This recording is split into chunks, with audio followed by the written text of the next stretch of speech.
અરે કાંતિ કાકા, તમે તો ગજબ નહીં કરી.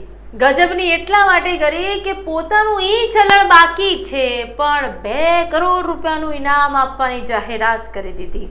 આવું એટલા માટે કારણ કે હવે સોશિયલ મીડિયામાં એક પોસ્ટર વાયુ વેગે પ્રસરી રહ્યું છે અને પોસ્ટરમાં કાંતિ કાકા અમૃતિયા એટલે કે ધારાસભ્ય મોરબીના કાંતિભાઈ અમૃતિયા ફોર્ચ્યુનર એમની પાસે ગાડી છે. આજે વિધાનસભામાં આવ્યા ત્યારે એ જ ગાડી સાથે આવ્યા. સવાલ એ છે કે એમને ઈ ચલણ ભરવાનું બાકી છે. 3000 ને 1000 એમ કરીને સ્ક્રીન પર અમે જે વિડીયો છે, ફોટો છે તમને બતાવી રહ્યા છે. એમની પાસે ફર્સ્ટ ઓનર છે, ઓનરશીપ સિરિયલ નંબર આપેલો છે, કાંતિભાઈનું નામ પણ છે, 4 મે 2023ની તારીખનું રજીસ્ટ્રેશન છે, એમની ગાડીનો નંબર પણ આપવામાં આવ્યો છે. પેન્ડિંગ ઈ ચલાણ 2 બાકી છે. કેવા છે ખબર છે? એક 3000નું છે અને બીજું છે 1000 રૂપિયાનું. હવે આ 4000 રૂપિયા એમને ભરવાના બાકી છે અને એ ચેલેન્જ આપી રહ્યા છે 2 કરોડ રૂપિયાની કે ભાઈ જો અને તો મોરબીમાં ગોપાલ ઇટાલિયા ચૂંટણી લડવા આવે, જીતે તો 2 કરોડ રૂપિયાનું ઇનામ આપવું. બધા હવે ફિટકારી વરસાવી રહ્યા છે કાંતિભાઈ ઉપર અને વિપક્ષ તો એવું કહી રહ્યો છે કે કાંતિભાઈ પહેલા 4000 તો ખિસ્સામાંથી કાઢો અને એ પણ કયા ખિસ્સામાંથી કાઢવાના છે? તો અકાઉન્ટમાંથી કપાવવાના છે કારણ કે ઈ ચલાન છે, ઓટોમેટિક ડેટ છે તો એ કપાવવાના છે. તો એ તો ભરો પહેલા, તો તમારે ઈ ચલણ ના આપવું પડે. તમે 2 કરોડની વાતો કરી રહ્યા છો એટલે વિપક્ષ એટલે કે આના ઉપર આમ આદમી ચૂપ રહે એવું તો લાગે જ નહીં, કારણ કે આમ આદમીના હાથમાં આવું કંઈક લાગે તો આમ આદમી ઠરે તો નહીં.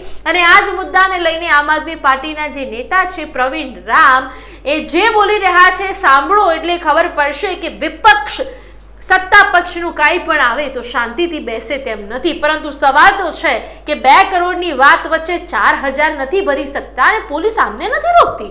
અને સામાન્ય વ્યક્તિ તો ખાલી હેલ્મેટ ના પહેર્યું હોય, સીટ બેલ્ટ ના લગાવે, ભાઈ ઉભો રે ચલ ચલાણ કાપી દે. ગજબનું છે. એટલે તાનાશાહી તો ક્યાંક છે એવું તો લાગી રહ્યું છે. સાંભળો પ્રવીણ રામ શું કહી રહ્યા છે. એ હજુ પણ ગોપાલભાઈ, તમને બધાને મીડિયાને ખબર છે, સમગ્ર ગુજરાતની જનતાને ખબર છે કે ગોપાલભાઈ ઇટાલિયાના હજુ શપથ નથી થયા. શપથ ન થયા હોય એને અધ્યક્ષ સામે રાજીનામાની વાત આવે. અને બીજી વાત, ગોપાલભાઈ ઇટાલિયાએ ક્યાંય એવું કીધું છે કે હું રાજીનામું આપીશ? એમણે તો એટલું જ કીધું કે તમે 12 તારીખે રાજીનામું આપી દો તો અમે તમારી ચેલેન્જ સ્વીકારવા માટે તૈયાર. તો રાજીનામાની વાત તો કાંતિ કાકાએ કરી છે કે હું રાજીનામું આપું ને 2 કરોડ રૂપિયા આપું. હવે કાંતિ કાકા 2 કરોડ રૂપિયાની વાત સાઈડમાં જવા દો. અત્યારે મારી પાસે એક વીમાનો એક આધાર પુરાવો આવ્યો છે.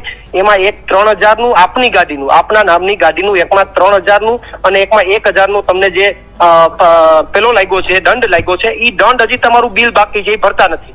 2 કરોડ આપવાની વાતો કરે છે. હા, જાન્યુઆરી અને જૂન મહિનાની અંદર આસપાસ મે મહિનામાં તમને દંડ થયો છે 3000નો ને 1000નો. ઈ તમે સરકાર નથી ભરતા અને તમે 2 કરોડની મોટી વાતો કરો છો. એટલે બધું નાટક છે ને નાટક કરીને લોકોનું ધ્યાન ભટકાવવાની વાતો છે. જી પ્રવીણભાઈ, આભાર. આપ અમારી સાથે જોડાયા ને ચર્ચા કરીએ બદલ આભાર પ્રવીણભાઈ.